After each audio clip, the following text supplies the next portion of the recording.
Alright, so I'm in Shenks Ferry once again, Shenks Ferry Wildflower Preserve. And I'm making a number of videos here today, but I am going to make, this video is going to concentrate on the wildflowers that are here. I'm a little late for the main show, I think, for some of the really cool wildflowers, but we're going to walk around this place and see what else we can find wildflower-wise. Even driving in, I saw one of my favorite flowers, Columbines, out here. So this is a popular place, especially on the weekends, so there's limited parking here, so just keep that in mind.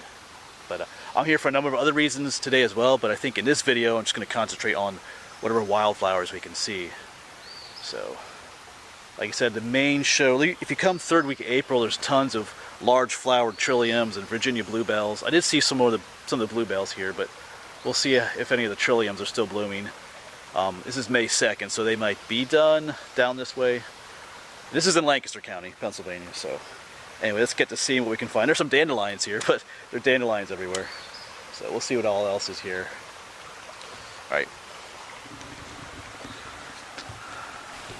But before we even get to the main wildflower trail, there's some flowers I'm going to show you that are back this way, back behind the truck. So I'm warning you, if you don't like wildflowers and don't want to listen to me going on and on forever about them, then this video is not for you. So, but there's a bunch right back here, some different kinds. So let's check these out first. These right here, all these pretty like lavender colored ones, this is called wild phlox. Each petal has like a little heart shape to it. Those are wild phlox. There's some white violets down there. This stuff here is called garlic mustard. It's an introduced species, an invasive species. So not a very welcome species out here, but it's called garlic mustard because you can't eat the leaves. They have like a garlicky mustard taste to them.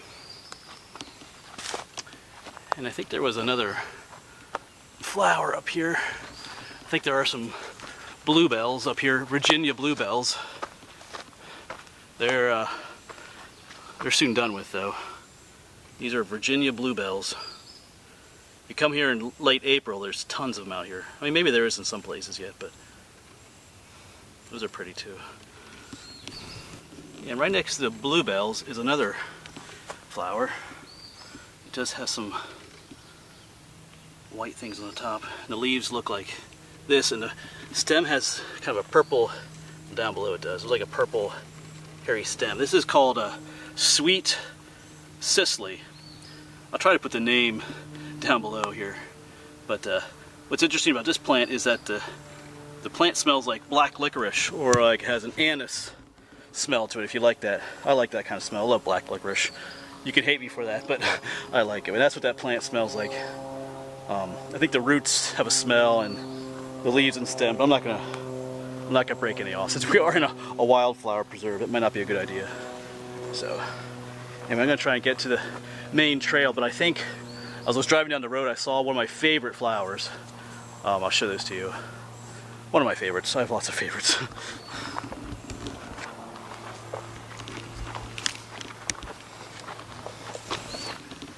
Yeah, so right there is the main trail, but I think just up here, I remember seeing one of my favorite flowers, like I said.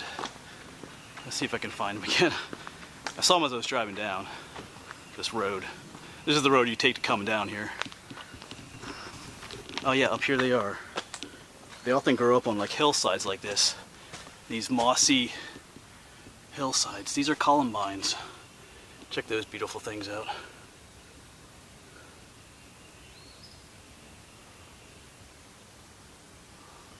These are native columbines, growing all the way up there. There is a European columbine that grows in Pennsylvania too, some places, but they're large. They're larger and have more of a purple color to them. They're pretty too, but I kind of like the native ones. They're all along the hillside here. There's some more. They're just really pretty. So I'm still making my way up this old road. The columbines are just up there, but because I'm hiking up here for other reasons, I'm making several videos today. But here, these purple flowers, this is called ground ivy. It's not a native species either, but It's still pretty, it grows everywhere. A lot of times they can grow in your lawn and shadier areas of your lawn. But you can eat these leaves, cook them or eat them raw, I've tried. There's different medicinal purposes for it. And down here we have these purple flowers. This is called henbit. These little pinkish purple flowers. Alright, let's keep on going. Let's see what else we can find. We're not even on the main trail yet.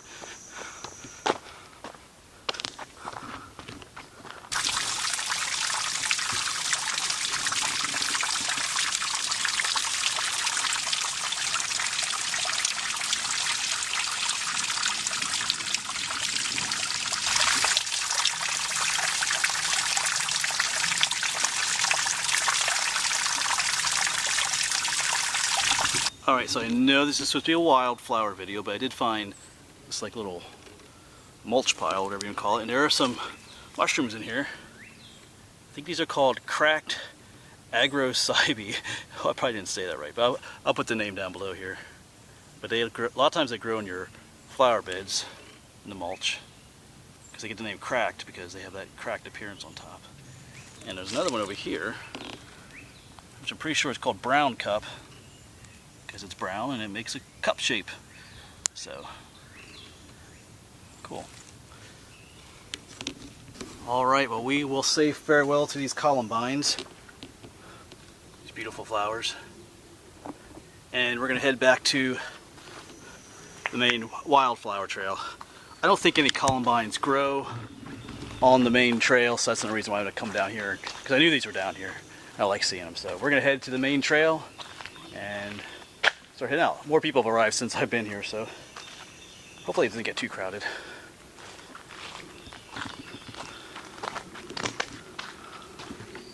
Alright, so here's the main trail then, past this red gate, yellow gate.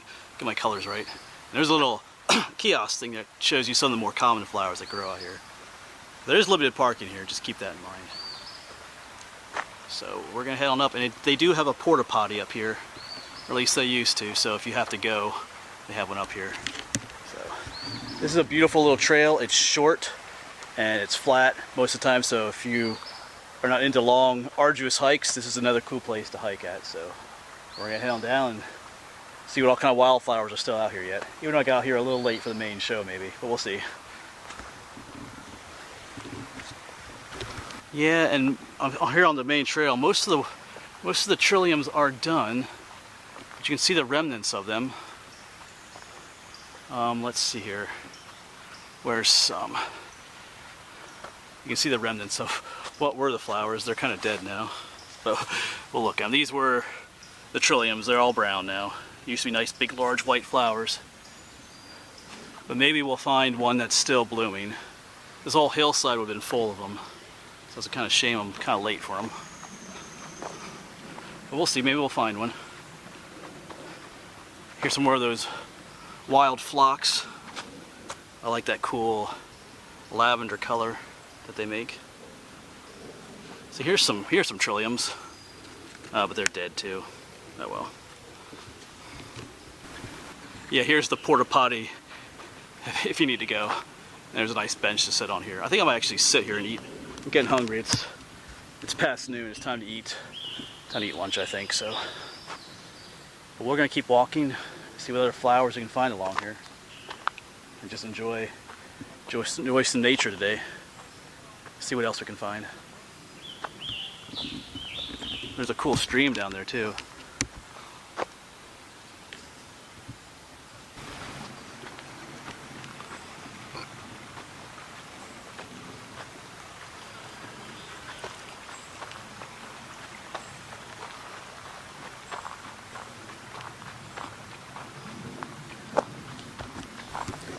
I looked off to the side of the trail down there and looked down there on that log. I'm not going to go down there, but you can zoom in on it. Those are chicken mushrooms. Sulfur chicken mushrooms. Those are actually edible, but I'm just going to leave them down there. So, more mushrooms on this wildflower hike. Here's another wildflower. This is This is false Solomon seal. It's not blooming yet, but it'll have white flowers. False. There's real Solomon seal, but the difference is it has the same shaped flowers and everything, but on Solomon seal, the real one, the flowers bloom off the branch, not at the tip. So this is false Solomon seal.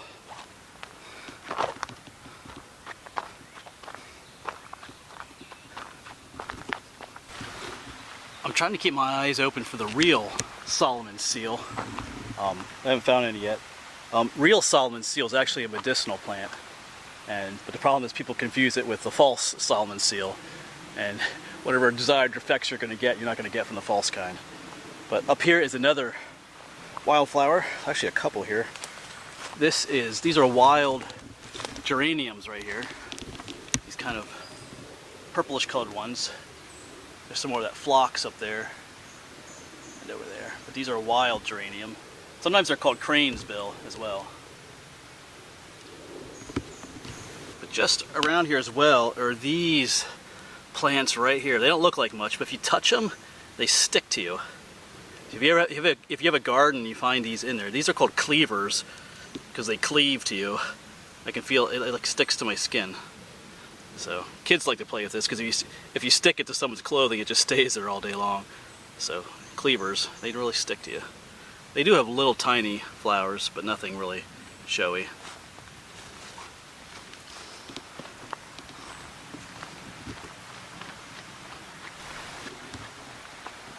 Well, we may have missed the main show with some of the flowers, but these pretty blue flowers are out in force. Like I said, these are the phlox, the wild phlox. And you can just see them all along the trail here. This is a beautiful section of trail right here. Them all. And there's some more of those wild geraniums as well. They're pretty flowers. Yeah, and right here are some yellow wildflowers. This is golden ragwort. It has medicinal properties too. Mostly for women. They say it can help with menstrual issues. So I personally have no need of it then, but interesting flower out here.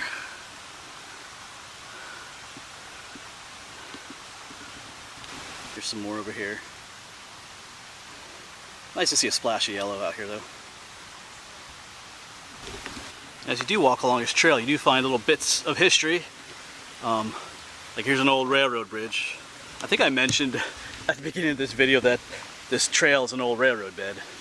Because there used to be an old village back here. I think I mentioned that, but I forget what I said back then. But yeah, so here's the remnants of an old bridge. So if you come across this on the trail and wonder what this stonework is, it's an old railroad bridge that would have gone across here, across this little stream, side stream.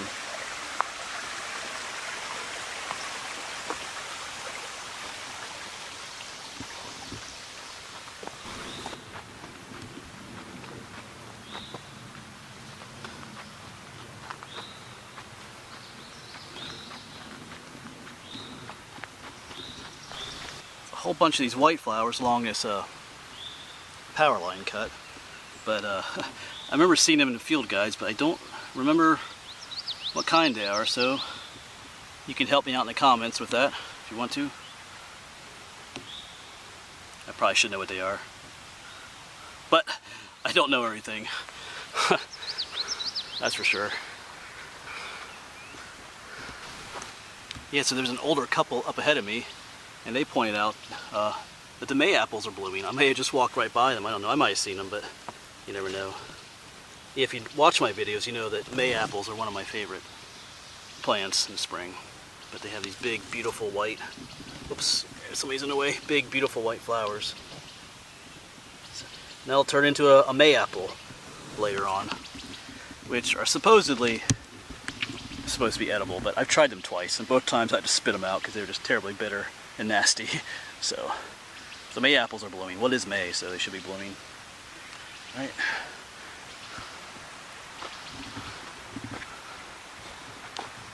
Those jack in the pulpit plants that we keep finding this spring. I kind of love these. You know, you pick up the little hood, and there's Jack inside of his pulpit. So sometimes they have more purple colors to them, but these are all green. Cool. A bunch of them there.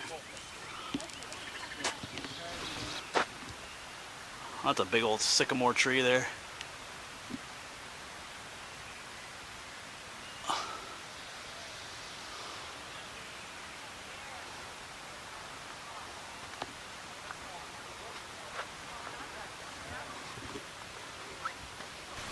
Alright, now these right down here are called Spring Beauty. I know I've talked about these in other videos. Yeah, these little pink and white flowers. But these, if you would dig them up, the roots, there's little potato-like tubers that are actually edible. They're actually quite yummy. I dug some up. You shouldn't dig them up out here in the woods. They were in my backyard, but and not that I was alright either. But anyway, they have these little potato-like tubers that actually taste really good. And it was one of the favorite foods of the Native Americans. They would eat these. Sometimes these grow in very large patches, but they would never they would never dig them all up. You always leave some behind to repopulate. So Spring Beauties, little potato-like tubers. I was a little skeptical when I read that because sometimes, like I talked about the May apples earlier, how those are supposed to be edible, but they taste horrible. So I was a little skeptical when I tried those, but they're actually really good. So anyway, yummy, yummy.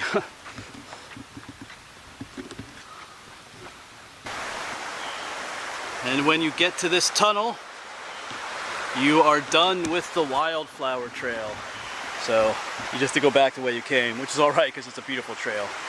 You can walk through that tunnel. I did one time. Right up here, this is the Enola low-grade rail trail. So there's an old railroad bed up there. And this is just the culvert that takes the stream through it. Under it, I should say. So, during the summer, on the weekends, you'll see a lot of people down here hanging out in the water and stuff. But that's the end of the Wildflower Trail. So, although I missed most of the trilliums and most of the bluebells, but there's still a lot of flowers out here to see. Like I said before, it's a nice, easy trail to walk on if that's what you're looking for. So, alright, well, I'm going to start making my way back. I got some other videos I'm working on and some other things I'm looking for out here. So hopefully we'll find those as well. So anyway, it's a beautiful place to come. But like I said, if you want to see all the trilliums and stuff, you have to come like the 3rd week of April. So any time of year though, it's a beautiful trail to walk on. So anyway, thanks for watching, and I will see you around.